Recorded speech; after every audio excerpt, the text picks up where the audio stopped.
오늘 말씀은 우리가 이어번에 이어서 로마서 2장 1절에서 8절 말씀을 본문 삼아서 이방인을 판단하는 범죄에 대한 경고와 심판에 대한 주제로 같이 은혜 나누는 시간 갖도록 하겠습니다. 로마서를 기록한 목적은 우리가 이어번에도 말씀드렸지만 바울이 로마의 어떤 올바른 어떤 진리를 깨닫기를 바라는 마음에서 그 올바른 기독교의 핵심 교리, 이신칭의, 이신득이 믿음으로 의롭게 되고 믿음으로 구원받는다. 이런 어떤 올바른 교리를 깨닫게 하고자 그들에게 편지를 보낸 것이고, 두 번째는 이제 유대인들과 이방인의 어떤 올바른 어떤 성경 안에서 교제, 주 안에서 교제, 이것을 설명하고자 한 겁니다. 오늘 이 제목인 이방인을 판단하는 범죄, 이 범죄는 유대인입니다. 이방인을 판단하는 존재는 누구냐? 유대인이에요.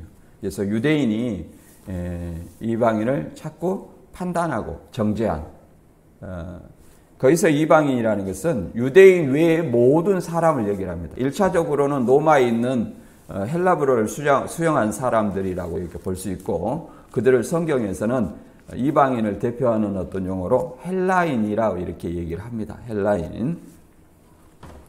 그래서 이 헬라인을 어떤 판단하는 어떤 유대인에 대한 어떤 얘기. 그러나 하나님은 유대인이든 이방인이든 공정하게 심판하신다. 판단하는 어떤 그것이 뭐라고 말하냐면 죄라. 왜 죄라고 말하냐면 너도 동일하게 그런 일을 한다는 거예요. 판단하는 어떤 그것을 동일하게 한다. 그래서 오늘 내용을 보면 남을 판단하고 정죄한 자의 어떤 결과가 어떻게 되는가. 그 다음에 유대인과 이방인의 공정한 심판이 하나님께서는 어떻게 되는가. 이런 어떤 주제를 가지고 같이 알아보는 시간 갖도록 하겠습니다. 본문 성구는 로마서 2장 1절부터 8절까지입니다. 같이 읽어보도록 하겠습니다. 그러므로 남을 판단하는 사람아, 누구를 막론하고 내가 핑계하지 못할 것은 남을 판단하는 것으로 내가 너를 정죄함이니 판단하는 내가 같은 일을 행함이니라. 이런 일을 행하는 자에게 하나님의 심판이 진리대로 되는 줄 우리가 아노라. 이럴 일을 행하는 자는 판단하고도 같은 일을 행하는 사람아, 내가 하나님의 심판을 피할 줄로 생각하느냐? 혹 내가 하나님의 인자하심이 너를 인도하여 회개하심을 알지 못하여 그의 인자하심과 용납하심과 길이 참으심이 풍성함을 멸시하느냐? 다만 내 고집과 회개하지 아니한 마음을 따라 진노의 날 곧 하나님의 의로우신 심판이 나타나는 그날에 임할 진노를 내게 쌓는도다. 하나님께서 각 사람에게 그 행한 대로 보응하시되 참고 선을 행하여 영광과 존귀와 썩지 아니함을 구하는 자에게는 영생으로 하시고, 오직 당을 지어 진리를 따르지 아니하고 불의를 따른 자에게는 진노와 분노로 하시리라. 아멘. 우리가 로마서 4장까지 왔는데 이 1장 18절부터 32절까지 우리가 이어번에 어떤 내용을 봤냐면, 이제 바울이 이방인의 어떤 죄악상을 살펴보았습니다. 이것은 뭘 얘기하고자 하냐면, 우리 인간의 힘으로서는 하나님의 영광에 이를 수 없다. 왜 그러냐면 우리 인간은 부패에서 죄와 부패로 인해서 하나님의 영광에 이를 수 없다. 우리 자력으로는.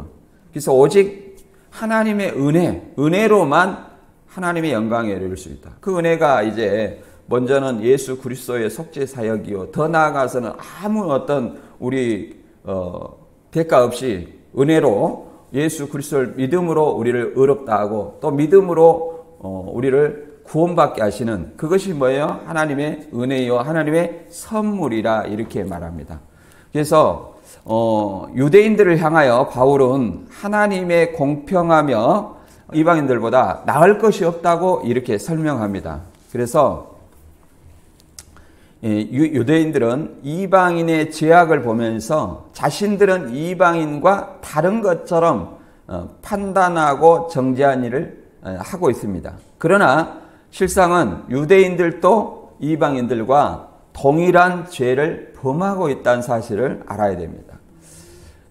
쉽게 말해서 유대인들이 이방인보다 몇 가지 우월한 것은 도덕적인 우월함이었어요. 1절부터 5절까지는 이제 바울의 고발로 유대인도 이방인이 행하는 것과 동일한 일을 행하려고 했다. 그래서 따라서 유대인도 이방인들과 같이 심판을 받아야 한다는 것을 하나님의 공정성을 이렇게 설명하고 있습니다. 따라서 타인을 판단하고 정죄하는 그 잣대로 동일하게 판단과 정죄를 받을 것을 말하고 있습니다. 그래서 본문은 유대인이 이방인의 죄악을 판단하고 정죄하지만 동시에 그들도 동일한 죄를 범하는 자라는 것을 보여주어 그들에게도 믿음으로 구원을 얻는 이신득이에 하나님의 은혜가 필요하다는 것을 말하고 있습니다. 그래서 칼빈의 이제 5대 교리가 있어요. 전적 타락. 우리 전적 타락한 어떤 우리 인간에게는 우리 스스로 우리를 구원할 수 없어요. 오로지 하나님의 은혜로만 우리가 구원받을 수 있다. 어떤 행위가 아니에요. 이런 것을 보여주고 있습니다. 그리고 이 로마서에서는 이스라엘이 하나님의 의를 모르고 로마서 10장 2절과 3절 우리가 이단에 있을 때 많이 외웠죠. 이스라엘 하나님의 의를 모르고 자기 의를 세우려고 하나님의 의를 복종치 아니하는 유대인들 이스라엘을 얘기를 하는 겁니다. 더 나아가서 우리도 마찬가지죠. 우리도 하나님의 뜻을 알지 못하고 성경을 알지 못하다 보니까 눈에 보이는 거 불 받아라 한데 이런 데 가고 또 성경을 이렇게 딱딱 낱말 이렇게 짜맞추는 이런데 이것이 개역 한글로만 그것이 가능하잖아요. 근데 저도 성경에 무지해가지고 야 진짜 이렇게 기가 막히게 참 성경적이다 이런 어떤 착각에 빠지는 거예요. 근데 그것이 알고 봤더니 성경을 왜곡하는 것이었다고요. 그래서 신천지를 나와가지고 제가 성경을 이렇게 다시 배우는 과정에서 뭘 깨달았냐. 바울이 빌립보서 3장에 뭘 말하냐면 3장 8절에 이전에 하던 모든 것들을 배설물처럼 버리고 그리스도로 아는 지식이 가장 고상함을 인함이라 이렇게 설명하잖아요. 그래서 이전에 알던 모든 것을 배설물로 여겼다. 우리는 막연히 내가 알던 거 신천지 교리 뭐 이런 걸 버렸다 이렇게 생각하지만 바울의 입장에서 생각을 해보면 바울은 어떤 사람이었냐. 그 율법의 관점에서 예수님이 적그리스도예요. 신성 모독한자예요. 자기를 하나님이라 하고 하는 사람이잖아요. 그래서 더욱 다른 동족보다 더 열심히 해서 쫓아다니면서 핍박하고 잡아 죽이려고 한 사람입니다. 그래서 그런 바울을 하나님이 강권적으로 택하셔가지고 이 아나니아를 통해서 이제 다시 하나님의 말씀을 가르쳤습니다. 그래서 가르친 것이 뭐냐? 이 가르침을 배우고 나서 바울이 느낀 것은 뭐냐면 이전에 알던 모든 것을 배설물로 버렸다. 왜? 예수 그리스도를 아는 지식이 가장 고상하기 때문에. 그 말은 율법의 관점, 예를 들어서 안식일마다 날마다 성경을 달달달 외웠다고 말하잖아요. 그럼 율법을 버렸느냐? 그것이 아니라 제가 느낀 것은 율법을 버린 것이 아니라 율법의 그 달달달 외우는 어떤 그 관점을 누구의 관점으로 보는 거예요? 예수 그리스도의 관점으로 보는 거예요. 그러니까 율법이 보이기 시작하는 거예요. 율법을 그냥 막연히 지키고자 해서 예수님을 죽이려고 했는데 핍박하고 죽이려고 했는데 율법을 뭘 관점으로? 예수 그리스도의 관점으로 본 거예요. 복음의 관점으로 바라본 거예요. 그러니까 이 율법도 사실은 누구를 말하는 거였다? 예수 그리스도를 말하는 거다. 이걸 알게 된 겁니다. 저도 신천지에서 성경을 달달달달 외웠어요.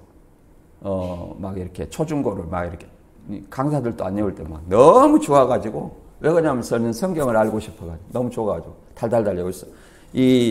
제가 거기 센터 갈 때까지 한 30분, 40분 걸려요. 걸어서 가면. 일부러 걸어서 갔어요. 그래서 노트에다 적어가지고 구절 가가지고 이렇게 갈 때 20개, 올 때 20개 이렇게 외웠어요. 너무 잘 외워지는 거예요. 간절함이 있고 또 이렇게 가면서 걸어가면서 외우니까 너무 잘 외워지는 거예요. 그렇게 열심히 외워가지고 그렇게 열심히 했는데 그런 어떤 걸면 이전에 배운 것을 신천지가 잘못됐으니까 다 버려야 되냐? 뭘 버려야 돼요? 이만희 관점으로 보던 것을 예수님의 관점으로 봐야 된다 이 말이에요. 거기서는 낱말을 짜맞추던 것을 무슨 관점으로 봐야 되냐? 저자의 시대 배경 속의 앞뒤 문맥으로 봐야 돼요. 그것이 애언이라면 그 배경 속에서 1차적으로 이해를 해야 돼요. 뜻을. 그리고 더 나아가서 이것이 어떻게 애언으로 나타나는가. 이걸 모방해가지고 이루었다. 이것이 아니라 그 모방해갖고 이루었다 할 것 같으면 누구든지 할 수 있습니다. 편지 저도 편지 썼어요. 저도 12사람 모음의 12제자다. 이스라엘 12지파다. 나중 온 사람 24장로다. 이렇게 만들면 뭐예요? 이것이 이루는 겁니까? 이거는 모방과 사칭이에요. 모방과 사칭. 제가 느낀 것은 무지한 자를 거짓 선지자 또는 적그리스도들이 자기를 구원자로 드러내기 위해서 성경을 모방하고 인물을 사칭해서 자기를 드러내는 거예요. 이것이 곧 그들의 영혼 사냥하는 방법입니다. 그 목적은 뭐냐? 그들은 성경을 안 믿어요. 안 믿어요. 천국, 구원, 영생 이거 안 믿습니다. 초림 때 내세를 안 믿는 사두개인들처럼 이 지상의 삶, 돈과 쾌락 이런 것만 쫓는 거예요. 이건 그리스도의 삶이 아니에요. 성경에 어떻게 그리스도 외에 다른 것이 존재할 수 있습니까? 구약은 감추인 예수고 신약은 드러난 예수입니다. 계시록까지 뭐예요? 7 교회에다 편지했다는 것은 교회가 뭡니까? 그리스도인이에요. 이미 새언약 백성이에요. 그들에게 편지를 보내는 거예요. 뭘? 애언을 보낸 거죠. 네. 그 애언을 보냈지만 그 시대 배경을 통해서 얘기를 한 거예요. 그런데 이것을 알지 못하고 모방해가지고 그것이 아버지의 뜻이다. 이렇게 생각하니까 아버지의 뜻이 다 다릅니다. 신천지는 아버지의 뜻이 이만희를 믿는 것이요. 안상홍은 안상홍을 믿는 것이 아버지의 뜻이고 안식일교회는 안식일을 지키는 것이 아버지의 뜻이고 이렇게 다 다릅니다.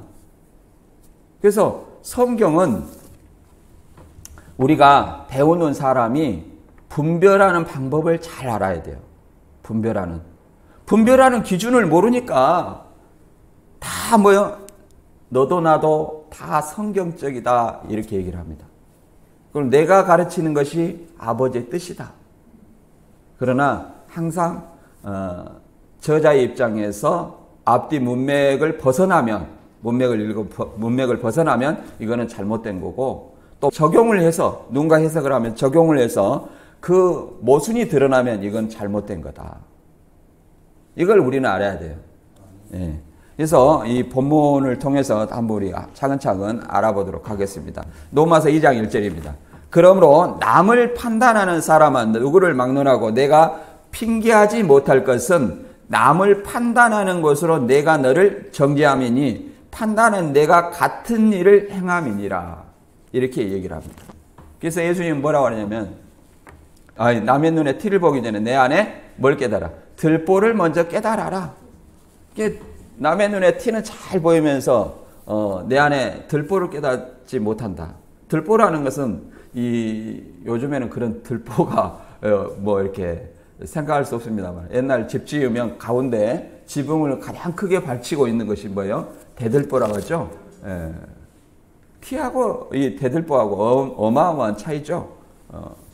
그래서 저도 이 말씀을 통해서 함부로 판단할 때 먼저 내 자신을 돌아봐야 되겠구나, 이런 생각을 많이 했습니다. 여기서 이제 판단하는 이라는 어떤 뜻은 헬라어로 크리논입니다. 크리논은 의심하다, 헤아리다, 구별하다는 것. 남을 헤아려 보는 거예요.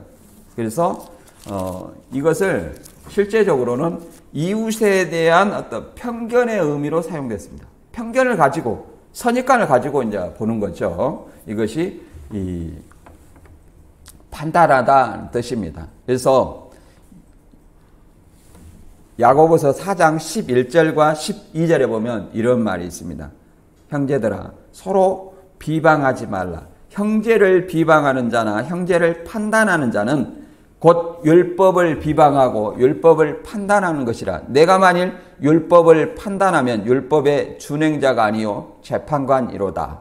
입법자와 재판관은 오직 한 분이시니 능히 구원하기도 하시며 멸하기도 하시느니라. 너는 누구이기에 이웃을 판단하느냐. 그러니까 이웃을 판단하고 형제를 판단하는 자는 뭐라는 거예요? 율법을 판단한 자다, 이렇게 말합니다. 이 율법을 판단하는 사람은 누구라는 거예요? 재판관이다. 오직 우리에게 재판관은 하나님 한 분뿐이시다, 이렇게 설명합니다. 그리고 마태 12장 36절과 37절에는 이렇게 말합니다. 내가 너희에게 이르노니 사람이 무슨 무익한 말을 하든지 심판날에 이에 대하여 신문을 받으리니 내 말로 의롭다함을 받고 내 말로 정죄함을 받으리라. 그래서 우리가 이 세상에 살면서 우리는 어떤 삶을 살아야 되냐면 항상 구원을 이루어가는, 자라나는 이런 어떤 신앙을 해야 돼요. 내가 예수 믿음으로 구원을 받았다고 하지만 한 번 받은 구원이 영원하다, 이게 구원파 교회예요. 우리에게는 죄성이 있어요. 그래서 날마다 죄를 짓게 됩니다. 그러면 어떻게 해야 돼? 이 죄를 예수 그리스도 이름으로 다시 내 죄를 자백하면 예수님께서 하나님께 내 죄를 변호하시고 그 죄가 사함 받는 거예요. 이걸 언제까지 해야 됩니다? 이걸 성화의 과정이라고 얘기를 합니다. 그래서 이 성화의 과정은 예수 그리스도 재림할 때까지, 더 나아가서 내가 죽을 때까지 이것은 계속 해야 되는 겁니다. 이것을 또 계시록에 있는 말로는 이기는 자라고 하죠. 대적만 이기는 거 아니에요. 내 자신 안에 있는 차든지 덧든지 하라고 하잖아요. 그래서 내 자신 안에 있는 이 잘못된 것, 죄에 대하여 이겨야 된다, 우리가 이렇게 말할 수 있습니다. 그래서 이런 어떤 남을 자기의 어떤 죄는 모르면서 남을 판단하고 정죄하는 어떤 대표적인 어떤 사건이 어떤 거냐면, 다윗이 우리아의 아내 밧세바를 범하는 어떤 사건, 이것에 대해서 선지자 나단이 이 사무엘하 12장에서 설명하고 있습니다. 우리 이거 같이 한번 읽어볼까요? 사무엘하 12장 펼쳐보세요.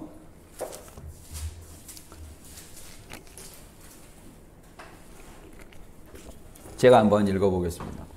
하나님께서는 반드시 범죄하면 그 대가를 그 즉시로 치르든지 반드시 마지막 날에 그 대가를 치르신다는 사실을 우리는 알아야 됩니다. 사무엘하 12장 1절에 보면 이제 하나님께서 이스라엘 통치자인 다윗에게 그 범죄를 깨우치기 위해서 직설적으로 왜 너 간통했냐, 남의 아내를 뺏었냐, 이렇게 말하지 않아요. 말하지 않고 어떻게 말하는지 한번 보세요. 여호와께서 나단을 다윗에게 보내시니 그가 다윗에게 가서 그에게 이르되 한 성읍에 두 사람이 있는데 한 사람은 부하고 한 사람은 가난하니 그 부한 사람은 양과 소가 심이 많으나 가난한 사람은 아무것도 없고 자기가 사서 기르는 작은 암양 새끼 한 마리뿐이라. 그 암양 새끼는 그와 그의 자식과 함께 자라며 그가 먹는 것을 먹으며 그의 잔으로 마시며 그의 품음에 누움으로 그에게는 딸처럼 되었거늘 어떤 행인이 그 부자에게 오매 부자가 자기에게 온 행위를 위하여 자기의 양과 소를 아껴 잡지 아니하고 가난한 사람의 양 새끼를 빼앗아다가 자기에게 온 사람을 위하여 잡았나이다 하니 다윗이 그 사람으로 말미암아 노하여 나단에게 이르되 여호와의 살아계심을 두고 맹세하노니 이 일을 행하는 그 사람은 마땅히 죽을지라 이렇게 노하는 겁니다. 그럼 죽일지라. 누구이 지금 비유로 하니까 지금 다윗이 알아먹어요, 못 알아먹어요? 신천지 이 이단들의 논리로 뭐 여기서 암양 새끼는 뭐 양과 소는 뭐 이렇게 이것이 해결됩니까? 이런 모든 어떤 비유는 어떤 메시지를 주고자 하는 거예요. 여기서 메시지는 뭐예요? 다윗의 범죄예요. 다윗의 어떤 음행을 지금 얘기를 하고자 하는 거예요.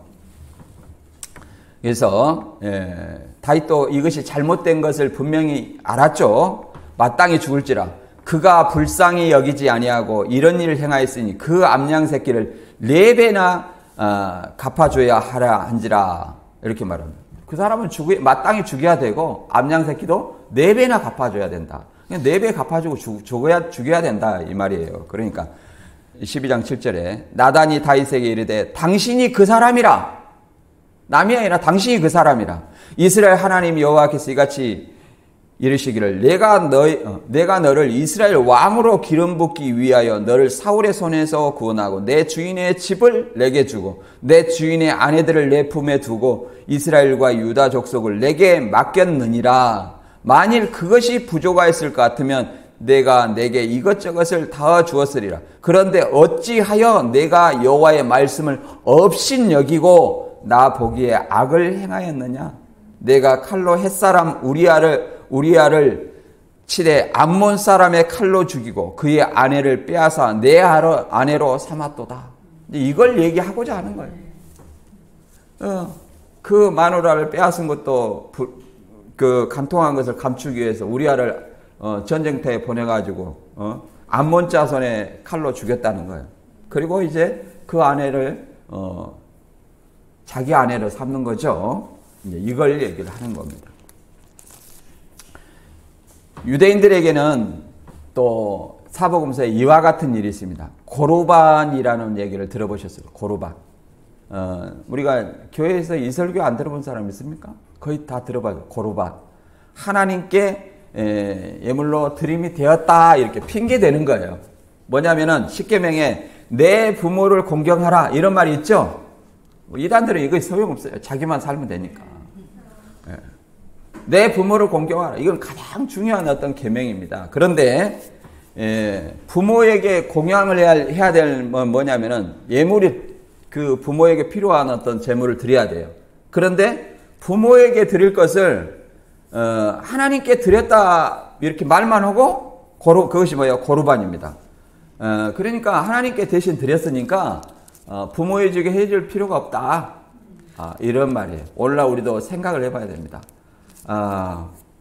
교회에다 헌물 바쳤으니까 하나님께 드릴 필요 없다. 이렇게 얘기해서는 안 되겠죠. 그래서 부모에게 쉽게 말해서 부모 봉양을 얘기를 하는 거죠. 공경하고 봉양하고. 그것을 다른 걸로는 대체할 수 있어요, 없어요? 없다. 하나님 핑계 댈 수 있어요, 없어요? 없다. 이런 것들을 유대인이 했다는 거예요. 너희가 사람의 계명으로 하나님의 법을 어기는도다 이렇게 말하는 겁니다. 그래서 이런 일을 로마서 2장 2절과 3절에 이런 일을 행하는 자에게는 하나님의 심판이 진리대로 되는 줄 우리가 아노라. 이런 일을 행하는 자를 판단하고도 같은 일을 행하는 사람아 내가 하나님의 심판을 피할 줄로 생각하느냐. 이게 저와 같은 사람이 더 죄가 큽니다. 왜 그러냐면 남을 이렇다 저렇다 판단을 함부로 해서는 안 되겠지만 어쩔 수 없이 교회에는 뭐냐면 권징이 있어요. 예, 그래서 더 선생된 자가 죄가 더 크다.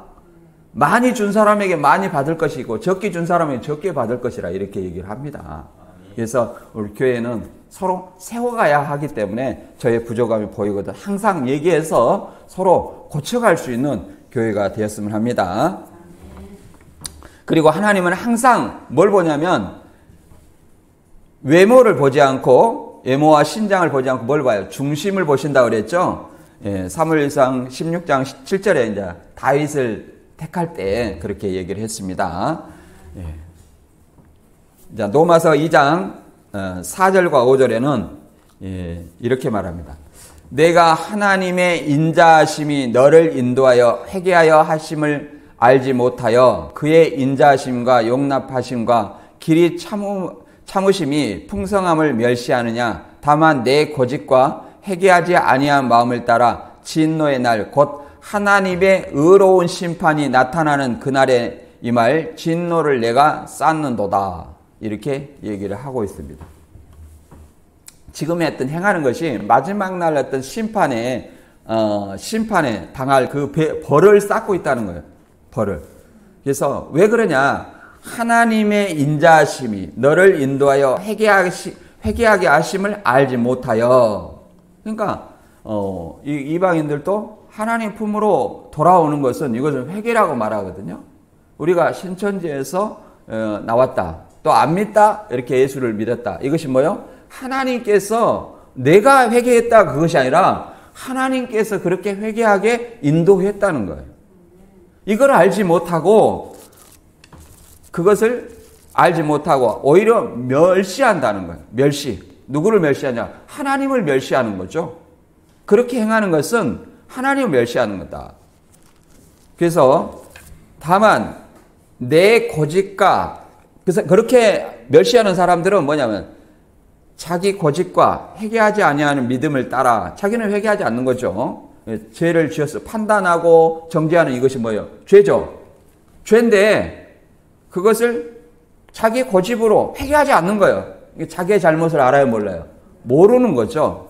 진노의 날 곧 하나님의 의로운 심판이 나타나는 그날에 이 말 진노를 내게 쌓는도다. 의로우신 심판이라는 것은 누구대로 행한 대로 보응한다는 거예요. 행한 대로. 그 행함이라는 것은 이 지상에서 삶을 사는 동안의 행함이에요. 이것이 우리가 이미 하나님 나라 이 천상교회에서는 이미 그 행함으로 보응을 받는 겁니다. 이 지상의 행함 활동에서 믿는 자는 뭐 예를 들어서 하늘 송소에 가 있고 하늘 천국에, 안 믿는 자는 음부에 가 있는 거예요. 그 최종적으로 모든 것이 결론 나는 날은 심판의 날이에요. 심판의 날은 언제냐? 예수 재림 때예요. 뭐 이단들은 뭐 지금이 추수 때다, 추수 때 추수해라, 나는 추수 받았는가 안 받았는가 생각해봐라, 나는 입 맞았는가 안 맞았는가 생각해봐라, 이렇게 설교를 하고 있던데, 자기가 추수 때라고 하면 뭐예요? 세상 끝이냐 이렇게 물어봐야 돼요. 그러면 세상 끝에는 불사름이 있고 영생이 있는 거예요. 그럼 영생과 영벌의 어떤 실상이 있느냐? 세상 끝은 언제? 예수님이 옴으로 세상 끝나는 겁니다. 예수님 오심으로 세상 끝이에요. 그냥 말로만 세상 끝이니까 뭐 추수해야 돼, 이런 어떤 논리가 아니라는 거 사실을 우리는 알아야 됩니다. 그래서 이 사도행전 3장 19절에는 이렇게 말합니다. 너희가 회개하고 돌이켜 너희 죄 없이 함을 받으라. 이같이 하면 새롭게 되는 날이 주 앞으로부터 이를 것이요. 그렇잖아요. 우리가 예수 그리스도를 믿지 아니함으로 말미암아 회개하고 돌이키면 다 죄 사함을 받는다는 거예요. 회개하고 돌이키고 예수 그리스도를 믿으면 에베소 2장 8절의 말처럼 믿음으로 구원을 얻었음에 구원을 받았다 이렇게 말합니다. 과거형으로 얘기를 해요. 그 구원은 어떤 구원이냐? 우리가 로마서에 말하는 핵심 교리인 것처럼 이신 칭의, 이신 득이 예수 그리스도를 믿음으로 말미암아 의롭게 되었다. 예수 그리스도를 믿음으로 말미암아 구원을 받았다. 그러니까 한 번 받은 구원은 끝나냐? 그것이 아닙니다. 우리 이 개혁 측은 성경에 있는 대로 받은 구원이 있어요. 이 받은 구원이라는 것은 어떤 걸 얘기하냐? 받은 구원이라는 것은 과거형이죠. 받은 구원. 아담으로부터 흘러오는 원죄, 유전죄, 자범죄, 이 모든 것들이 다 해결되는 거예요. 어떻게 해결되냐? 구약에서는 율법을 어기면 죄지만 그 죄의 싹은 사망인데 그 죄를 누구한테 전수해요? 흠없는 짐승에게 나의 죄를 머리에 안수해갖고 전가합니다. 그래갖고 나 대신 누가 죽어요? 짐승이 죽는 거예요. 그것의 실체로서 누가 오신 거예요? 예수님이 오셨어요. 예수님은 세상 죄를 지고 간 하나님의 어린 양이에요. 우리의 죄를 다 전가 받으셔가지고 죄는 없으신데 히브리서 4장 14절에 우리와 똑같은 인간이지만 뭐가 없어요? 다만 죄는 없으시다. 그래서 우리의 죄를 전가 받으셔서 제물이 되셔가지고 십자가에 달리신 거예요. 그리고 예수님의 죄 없으신 의가 우리 앞에 전가돼서 우리가 의롭다 칭해지는 거예요. 그래서 죄사함 받아서 구원받은 것이고 우리가 하나님 앞에 의롭다 칭해지는 거예요. 그러나 구원받은 자의 행함이 있습니다. 구원받은 자의 행함. 날마다 자라나는. 이게 뭐예요? 성화의 과정. 이루는 구원이 있어요. 이루는 구원. 이루는 구원. 이루는 구원은 뭡니까? 빌립보서 2장 12절에 이렇게 나와 있습니다. 그러므로 나의 사랑하는 자들아 너희가 나 있을 때뿐 아니라 더욱 지금 나 없을 때에도 항상 복종하여 두렵고 떨림으로 너희 구원을 이루라. 너희 구원을 이루라. 이 구원은 내 스스로 해야 되는 거예요. 각자 누가 대신해 주지 않아요. 내 스스로 구원을 이루라. 언제까지? 예수님 오실 때까지. 이게 날마다 자라나야 되는 거예요. 이 성화의 과정은 남이 대신해 줄 수 없어요. 내가 스스로 해야 되는 겁니다. 스스로. 그래서 하나님께서는 우리는 이렇게 생각합니다. 악한 사람이 특히 이단에 갔다가 신앙을 포기한 사람들이 이렇게 말합니다. 날이 갈수록 이 사이비들이 많다. 이단들이 많다. 그리고 죄 지은 사람이 더 잘 된다. 이렇게 말하는 사람도 많이 봤습니다. 나만 손해볼 필요가 있냐. 나도 안 믿고 열심히 세상 사람들과 똑같이 예수 안 믿고 잘 살아야 되겠다. 이렇게 얘기하는 사람이 있습니다. 그러나 전도서 8장 11절 이하에 보면 이렇게 말하였습니다. 악한 일에 관한 징벌이 속히 실행되지 아니하므로 인생들이 악을 행하는 데 마음이 담대하도다. 그러나 죄인은 100번이나 악을 행하고도 장수하거니와 또한 내가 아노니 하나님을 경외하며 그를 경외하는 자들은 잘 될 것이다. 더 잘 된다는 거예요. 우리가 현실에서는 어떻게 되냐면 이 죄에 대한 보응이 즉각적으로 실행 안 돼도 반드시 그 죄의 대가는 현실에서 부분적으로 징벌이 보응이 나타나지만 최종적으로 언제 나타나요? 마지막 날에 우리가 거지 나사로와 부자와 거지 나사로의 비유를 통해서 알 수 있습니다. 알 수 있었듯이 이 생에서 어떻게 살았느냐 따라서 아브라함은 품이냐 불꽃 가운데서 고민하냐 이렇게 갈라진다는 거예요. 우리가 죽었을 때 어떻게 해야 된다 이런 건 없어요. 살아있을 때의 신앙의 어떤 결과가 죽었을 때 나타난다는 거예요. 아브라함의 품으로 가느냐 불꽃 가운데 고민하느냐 예수님의 품으로 가느냐 아니면 음부로 가느냐 이게 결론이 나는 거예요. 그리고 최종적으로 이제 주 예수 강림하실 때 영벌과 영생으로 갈라지는 겁니다.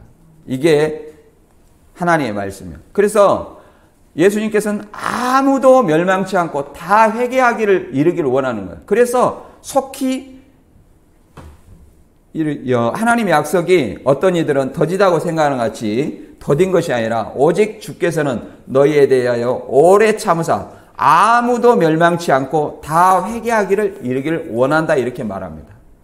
그래서 예수님이 왜 빨리 안 오냐 2000년이나 지났는데 물론 초대교회 그 신자들도 예수님이 금방 임할 것처럼 생각을 했었어요. 그러나 그렇기 때문에 예수님이 날짜는 알려주지 않았지만 내 것 내 것이 없이 자기의 소유를 다 팔아서 전도회만 몰두했어요. 전도회만. 그러니까 오늘날은 그런 시대가 아닙니다. 오늘날은 그런 시대가 아니에요. 그리고 또 그럴 수밖에 없는 상황이 그들의 사명이 박해 가운데서 죽어가면서 사명하는 거예요. 죽어가면서. 그래서 사도 요한 빼고 다 어떻게 됐습니까? 다 순교의 길을 걸어갔어요. 오히려 그것을 자랑스럽게 여기고 다 순교에 걸어갔죠. 그러나 오늘날은 이제 순교 AD 313년 이전까지 이렇게 박해 시대가 왔고, 오늘날에는 뭐 박해 시대가 있어요, 없어요? 없습니다. 내가 박해 받아갖고 죽을 일이 없어요. 일부러 북한이나 뭐 이렇게 이슬람 가가지고 알라를 외치고 왔는데 예수를 믿어라 하면 이제 이렇게 되면 모르겠지만 오늘 박해는 없어요. 그러니까 이걸 가지고 이제 이단들이 핍박받는 것이 복이 있다 해가지고 잘못된 것을 잘못됐다고 얘기하니까 그것을 핍박을 받아야 된다. 그것은 잘못 적용되는 거죠. 잘못된 거. 예수님도 적그리스도와 거짓 선지자들의 미혹을 주의하라고 했죠. 그러면 그걸 얘기를 하는 것이 핍박은 아닙니다. 사도 요한도 마찬가지고 바울도 마찬가지고 다른 예수가 있다는 거예요. 다른 예수, 다른 복음. 그들이 말하는 것은 뭐냐? 성경을 가지고 자기를 드러내는 거예요. 성경을 가지고. 이것이 뭐예요? 잘못된 말씀이다. 벗어나는 거다 이 말이에요. 문맥에 벗어나고 그리스도를 벗어나는 것이다. 이 사람들은 마땅히 저주받게 돼 있다. 우리는 이걸 알아야 됩니다. 그 다음에 하나님은 반드시 그 행한 대로 심판을 하신다 이렇게 얘기를 합니다. 로마서 2장 6절에서 8절까지 읽어보면 하나님께서 각 사람에게 그 행한 대로 보응하시되 참고 선을 행하여 영광과 존귀와 썩지 아니함을 구하는 자에게는 영생으로 하시고 오직 당을 지어 진리를 따르지 아니하고 불의를 따르는 자에게는 진노와 분노로 하시리라. 진노와 분노라는 것은 하나님의 심판이죠. 하나님께서는 각 사람에게 유대인이든지 헬라인이든지 교회든지 행한 대로 갚아주신다는 거예요. 행한 대로. 그래서 선을 행하면 썩지 아니한 영생으로 갚아주시고, 쉽게 말해서 하나님이 우리한테 주고자 하는 것은 영생이라는 거예요. 이게 영생을 얻고자 하느냐 아니면 영벌을 얻고자 하는 사람은 없겠죠. 그런데 다 영생, 천국, 구원과 천국과 영생. 바울은 이제 부활을 소망을 했습니다. 부활도 뭐예요? 영생 얻는 길이죠? 다 우리의 부활의 형체가 어떻게 되냐? 우리의 부활의 형체는 빌립보서 3장 21절에 말한 것처럼 우리의 낮은 몸을 예수님의 영광의 몸의 형체와 같이 변하게 해준다. 예수님의 영광의 몸의 형체. 그럼 예수님의 영광의 몸의 형체가 어떤 거예요? 부활체예요. 고전 15장에서는 신령한 몸이라고 얘기했죠. 부활체예요. 이 부활체는 의식주가 필요 없어요. 그러니까 돈과 재물이 필요 있어요, 없어요? 이단들은 육체 형성한다니까 떼돈 하는 거예요. 예, 흰무리가 떼돈을 이제 갖고 올라를 기다리고 있는데 지금 14만 4천이 넘었으니까 돈과 재물을 갖다 바치는 사람이 흰무리라는 사실을 알아야 돼요. 그들 논리로. 그러면 지금 자신들이 돈을 갖다 바치고 있냐 아니면 받고 있냐 생각을 해봅니다. 뭐 하고 있어요? 바치고 있어요. 전도 못하면 110만 원씩 내라고 하더만 다 전도 1등한 사람 준다고 하더만은 누가 먹었어요? 교주가 다 먹었어요. 교주가. 자기가 전도 하나도 안 해놓고 다 내가 한 거다 이렇게 해가지고. 이게 이단들이 하는 행위입니다. 그 행위대로 반드시 보응당하게 되어 있어요. 지금 악한 일을 그렇게 행하도 아우 진짜 왜 빨리 안 죽지? 장수해도 그 받는 벌은 배나 더 클 줄로 믿습니다. 그래서 우리가 바울의 부활의 소망을 한번 빌립보서 3장 10절부터 한번 읽어볼게요. 빌립보서 3장 10절 다 이거 한번 펼쳐보세요. 열심히.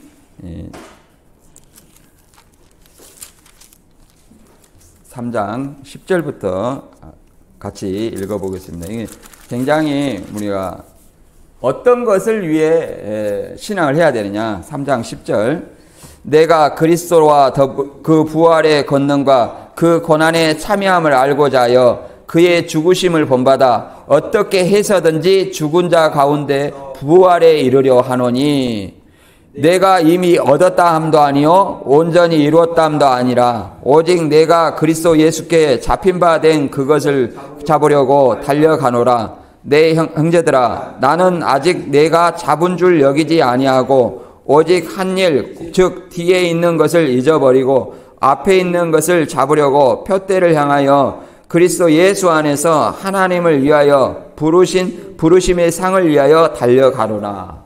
부르심을 위한 상이 뭐예요? 부활. 부활에 이르려 하노라. 그 부활의 소망을 가지고 바울은 신앙했다는 겁니다. 이미 얻었다 함도 아니요, 이루었다 함도 아니요, 그걸 얻으려고 쫓아간다는 거예요. 그래서 그걸 얻기 위해서 고난의 참여함을 알고자 그 죽으심을 본받아. 이게 고난이 있는 거예요.